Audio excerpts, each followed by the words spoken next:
Alors, bienvenue à tous, nous voici donc pour une présentation du JCJ dans Guild Wars 2.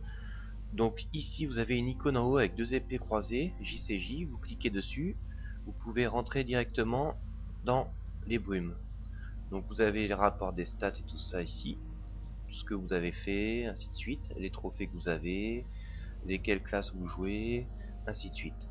Donc voilà, donc on rentre dans les brumes, on arrive ici. Alors ici ça va être un peu l'endroit où tout va se faire. Donc le truc des JCJ c'est très simple. Alors là vous avez tout un monde d'entraînement pour vous entraîner avec vos builds et tout ça, tester un petit peu vos armures, vos armes et tout, avec plusieurs entraînements différents, il y a de tout, sous l'eau, corps à corps, distant, etc. Et dans cette partie là vous avez tous les vendeurs. À savoir que quand vous arrivez vous avez déjà le stuff d'origine. Donc un équipement d'origine euh, préétabli. Ici, les équipements en JCJ ne changent pas, ne sont pas plus puissants, ne sont pas moins puissants, sont tous les mêmes. Il n'y a que le skin qui va changer, c'est tout. Donc quoi qu'il arrive, vous pouvez acheter chez les vendeurs d'armes ou d'armures tous les équipements que vous voulez, ils sont gratuits. Et ça permet de compléter votre collection. Voilà, donc vous voyez, tout est à zéro, on peut acheter tout ce qu'on veut et le mettre dans les objets de collection, tout est gratuit, on s'en fout. Après vous faites le skin que vous voulez, de toute façon les aptitudes sont toujours les mêmes. Donc là, armure, et là-bas, ils vendent des runes. Donc vous pouvez vous équiper comme vous le souhaitez.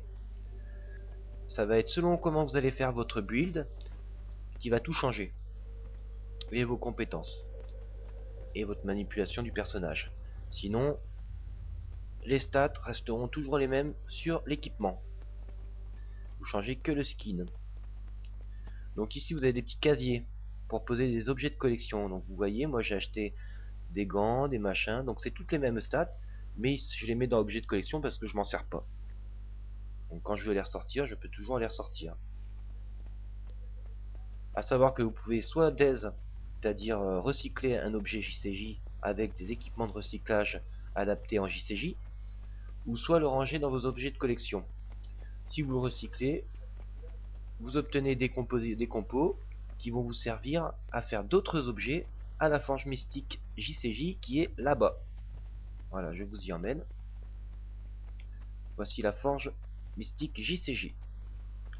Ici, c'est tous les objets qu'on va recycler en JCJ avec les équipements de recyclage JCJ qu'on va forger ici. Pour avoir d'autres équipements dans la collection. Les stats ne changeront toujours pas, seront toujours les mêmes.